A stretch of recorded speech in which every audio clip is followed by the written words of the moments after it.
Student, हमारा अधिगम की प्रभावशाली विधियां हो चुकी थी।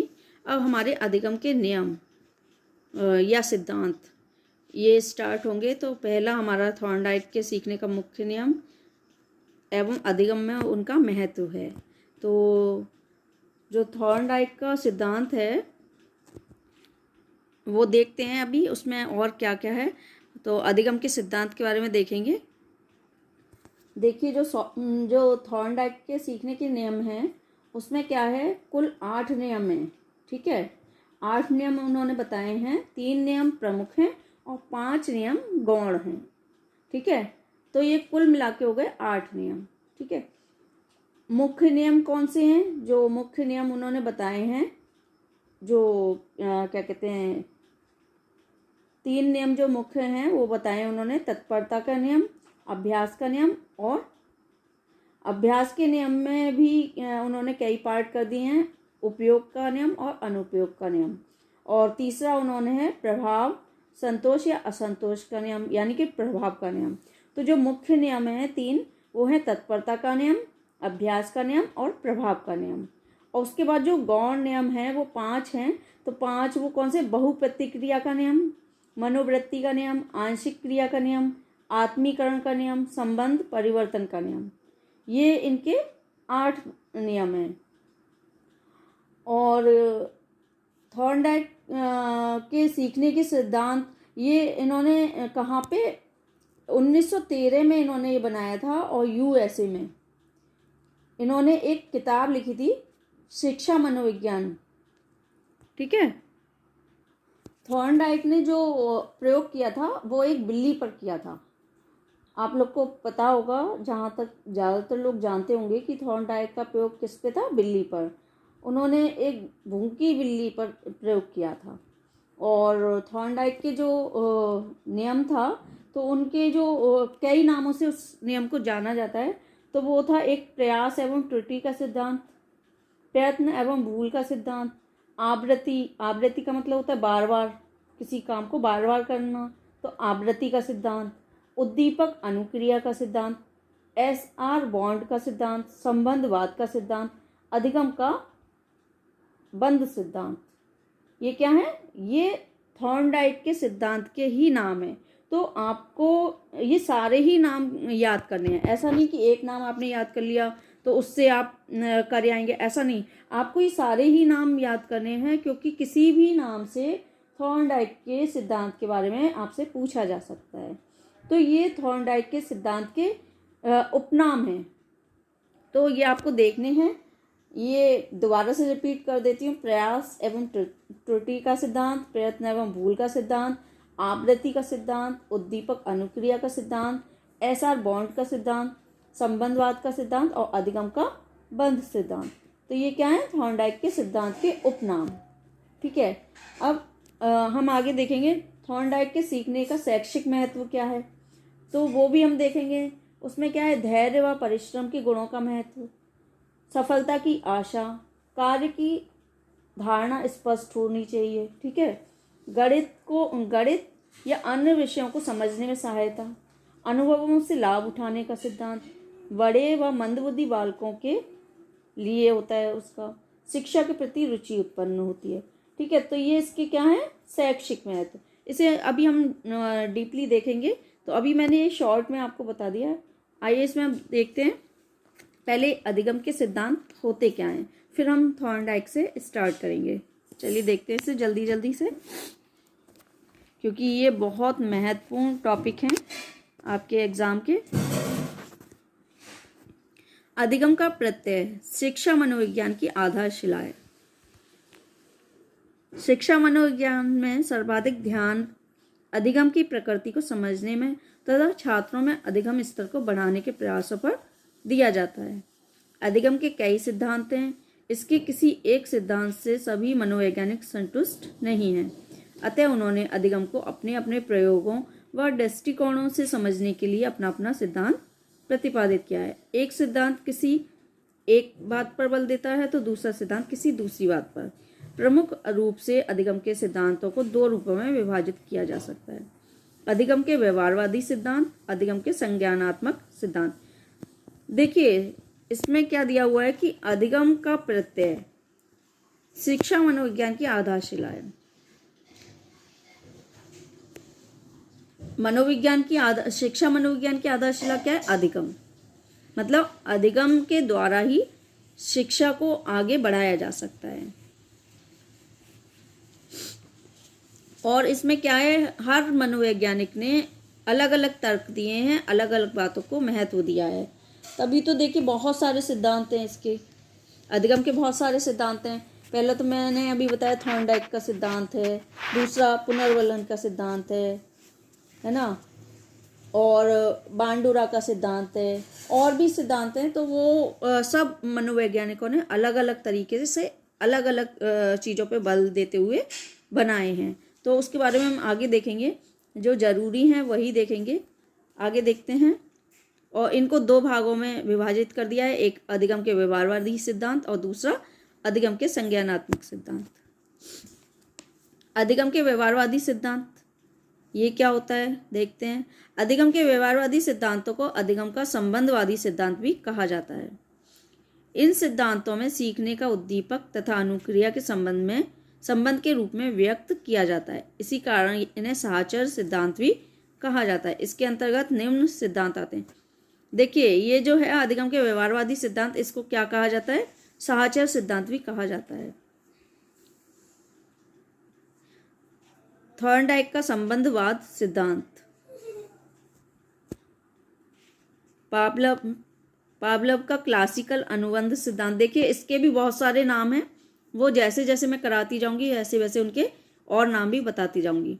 बार्टसन का सीखने का सिद्धांत, गुथरी का प्रतिस्थापन सिद्धांत, स्किनर का क्रिया प्रसूत अनुबंध सिद्धांत, हल का पुनर्वलन का सिद्धांत। ये इनके और भी नाम हैं। आप ऐसा मत समझिएगा कि एक यही नाम जो मैं बता रही हूँ नहीं याद करके चले गए और बस सोचा कि हो गया, ऐसा नहीं है। किसी और नाम से भी आपसे पूछा जा सकता है। आगे है अधिगम के संज्ञानात्मक सिद्धांत।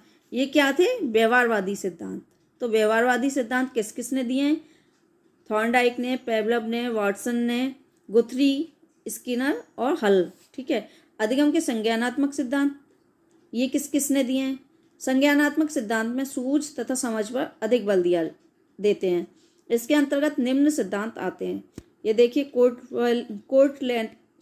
कोर्टलेविन का क्षेत्र सिद्धांत, टॉलमैन का सीखने का सिद्धांत, अंतर्दृष्टि द्वारा अधिगम का सिद्धांत, पियाजे का संज्ञानात्मक सिद्धांत और बंडूरा का सामाजिक अधिगम सिद्धांत। देखिए मैंने ये पहले भी बताया कि जहाँ संज्ञानात्मक सिद्धांत हो वहाँ पियाजे है। ये वाला आप ध्यान रखिएगा क्योंकि इसके बारे में आ जाता है। आगे देखते हैं थॉर्नडाइक का सीखने का सिद्धांत, इसे हम देखते हैं। वैसे मैंने एक्सप्लेन किया है इसमें क्या क्या है, फिर भी हम देखते हैं। इनका पूरा नाम है E.L. थॉर्नडाइक। इन्होंने 1913 में प्रकाशित होने वाली अपनी पुस्तक शिक्षा मनोविज्ञान में सीखने का एक नवीन सिद्धांत प्रतिपादित किया। इस सिद्धांत को निम्न नामों से जाना जाता है। देखिए अभी मैंने बताया था कि 1913 में इन्होंने एक पुस्तक लिखी थी जिसका नाम था शिक्षा मनोविज्ञान। उस पुस्तक में ही इन्होंने सिद्धांत प्रतिपादित किया था। ठीक है। थॉर्नडाइक का संबंधवाद का सिद्धांत, उद्दीपन प्रतिक्रिया सिद्धांत, सीखने का संबंध सिद्धांत, प्रयत्न एवं भूल का सिद्धांत, ये इनके उपनाम हैं। किसी भी नाम से आपसे पूछ सकते हैं। हिंदी में भी इंग्लिश में भी ये बहुत सारे नामों से ये जाने जाते हैं। ऐसा नहीं हो कि आप याद करके गए एक ही नाम, जैसे थॉर्नडाइक का संबंधवाद सिद्धांत याद करके गए हैं या उद्दीपन प्रतिक्रिया सिद्धांत याद करके गए और आ गया तीसरा नाम। ठीक है। प्रयत्न एवं भूल सिद्धांत के बारे में बताइए तो आप कैसे बताएंगे? तो आपको सारे ही नाम याद करने हैं। आगे है सिद्धांत का अर्थ। सिद्धांत का क्या अर्थ है? जब व्यक्ति कोई कार्य सीखता है तो उसके सामने एक विशेष स्थिति या उद्दीपक होता है जो उसे एक विशेष प्रकार की प्रतिक्रिया के लिए प्रेरित करता है। इस प्रकार एक विशिष्ट उद्दीपक का एक विशिष्ट प्रतिक्रिया से संबंध स्थापित हो जाता है, जिसे उद्दीपक प्रतिक्रिया संबंध या SR बॉन्ड द्वारा स्पष्ट किया जा सकता है। जब व्यक्ति भविष्य में उसी उद्दीपक का सामना करता है तो वह उससे संबंधित उसी प्रकार की प्रतिक्रिया का व्यवहार करता है जो उसने पहले किया था। थॉर्नडाइक ने अपने सिद्धांत की व्याख्या करते हुए लिखा है, सीखना संबंध स्थापित करना है। संबंध स्थापित करने का कार्य मनुष्य का मस्तिष्क करता है, अतः अधिगम संयोजक है और मन व्यक्ति का संयोजन तंत्र है। आगे थॉर्नडाइक के सिद्धांत को प्रयत्न एवं भूल का सिद्धांत भी कहा जाता है। इसके अनुसार मनुष्य एवं पशु प्रयास एवं मूल के द्वारा बहुत कुछ सीखते हैं। व्यक्ति प्रयास करता है, परिणाम स्वरूप धीरे धीरे उसकी सीखने की प्रक्रिया होती रहती है। प्रयास एवं भूल द्वारा सीखने के लिए व्यक्ति को प्रेरणा, बाधा, निरर्थक प्रतिक्रियाएं, सफलता का आकस्मिक अवसर, उचित अनुक्रियाओं को स्थायी रखना तथा लक्ष्यों की प्राप्ति आदि तथ्यों की आवश्यकता होती है, तभी वह इस सिद्धांत के अनुसार सीख सकेगा। प्रोफेसर वुडवर्थ ने क्या कहा है? प्रयास और भूल की प्रक्रिया में कुछ समस्या को हल करने के लिए पहले कुछ किया जाता है जो प्रायः सफल नहीं होता, फिर कुछ दूसरा उपाय किया जाता है और बार बार कुछ ना कुछ करते करते मनुष्य समस्या के वास्तविक हल तक पहुंच जाता है। थॉर्नडाइक का मानना है कि सीखने की प्रक्रिया में शारीरिक और मानसिक क्रियाओं का विभिन्न मात्रा में संबंध होना आवश्यक है। यह संबंध विशिष्ट उद्दीपकों और विशिष्ट प्रतिक्रियाओं के कारण स्नायु मंडल में स्थापित होता है, जो सीखने के लिए अनिवार्य। विग्गी एवं हंट के अनुसार सीखने की प्रक्रिया में किसी मानसिक क्रिया का शारीरिक क्रिया से, शारीरिक क्रिया का मानसिक क्रिया से, मानसिक क्रिया का मानसिक क्रिया से या शारीरिक क्रिया का शारीरिक क्रिया से संबंध होना आवश्यक है। देखिए, ये जो कह रहे हैं कि इसमें क्या होता है, जब व्यक्ति कोई कार्य करता है तो पहले वो गलतियां करता है, ठीक है। उसके बाद धीरे धीरे जो बार बार उसका प्रयास होता है तो उसे करते करते उसकी गलतियां पहले कम हो जाती हैं और फिर बिल्कुल ख़त्म हो जाती हैं। लेकिन उसे करने के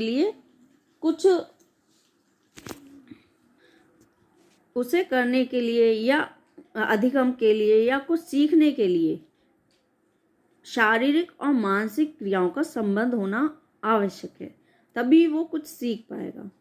आगे आप देखेंगे जो इन्होंने बिल्ली का प्रयोग किया था, तो वो भूखी बिल्ली थी और उन्होंने उसे पिंजरे में बंद कर दिया था। उसके बाद उसके बाहर खाने का टुकड़ा रख दिया था, शायद मछली थी या जो भी, खाने का टुकड़ा रख दिया था।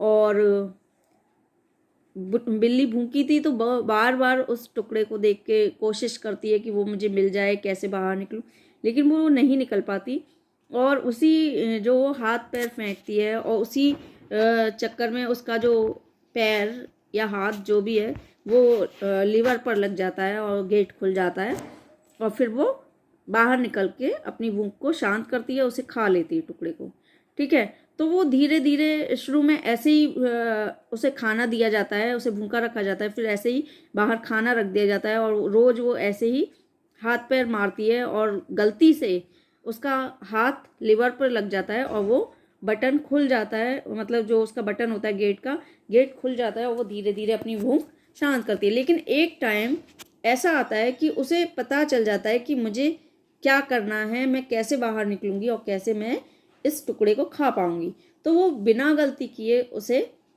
उसी लीवर पे अपना हाथ रखती है और वो गेट खुल जाता है, वो अपनी भूख को शांत करती है। तो ये अभी प्रयोग हम आगे देखेंगे, आप लोग अभी इतना ही समझिए क्योंकि फिर ज़्यादा आप लोग कंफ्यूज हो जाएंगे। ये हमारे अधिगम के सिद्धांत थे, तो ये मैंने आपको बताया है। अधिगम के व्यवहारवादी सिद्धांत ये आप लोग देख लीजिए, और अधिगम के संज्ञानात्मक सिद्धांत ये किस ने बनाए हैं, ये और ये, क्योंकि कन्फ्यूजन हो जाता है कि व्यवहारवादी सिद्धांत के प्रतिपादक कौन से हैं या संज्ञानात्मक सिद्धांत के प्रतिपादक कौन से हैं। तो ये आप लोग देख लीजिए, है ना। फिर मैं आपको बताती हूँ थॉर्नडाइक द्वारा बिल्ली पर प्रयोग। ये हम अपना नेक्स्ट वीडियो में देखेंगे क्योंकि ये काफ़ी लंबा हो जाएगा शायद। फिर इतना लंबा हो नहीं पाता है, या इसे देख लें। चलिए छोड़िए इसे, हम कल ही देखेंगे। और आप लोग इसे अच्छे से पढ़ लीजिए, अच्छी तरह देख लीजिए, क्योंकि इसमें काफ़ी कुछ याद करने के लिए। अगर आपने ज़रा भी इसे हल्के में ले लिया तो आपके आई थिंक 2 क्वेश्चन तो आपके गए, क्योंकि इसमें से जो अधिगम के सिद्धांत हैं इसमें, और ये थॉर्नडाइक वाला तो बहुत ज़रूरी है। तो आप लोग इसे अच्छे से देखिए, अच्छे से याद करिए। जो भी शॉर्ट क्वेश्चन बन रहे हैं ना, बहुत अच्छे से देखिए। बाकी मैं सब में बोलती हूँ, लेकिन इसमें बहुत अच्छे से देखिए। और कोई दिक्कत हो तो बताइएगा। और जो नए हैं वो रोज़ की तरह बोलूँगी, सब्सक्राइब कर दीजिए, लाइक शेयर कमेंट करते रहिए। Thanks for watching.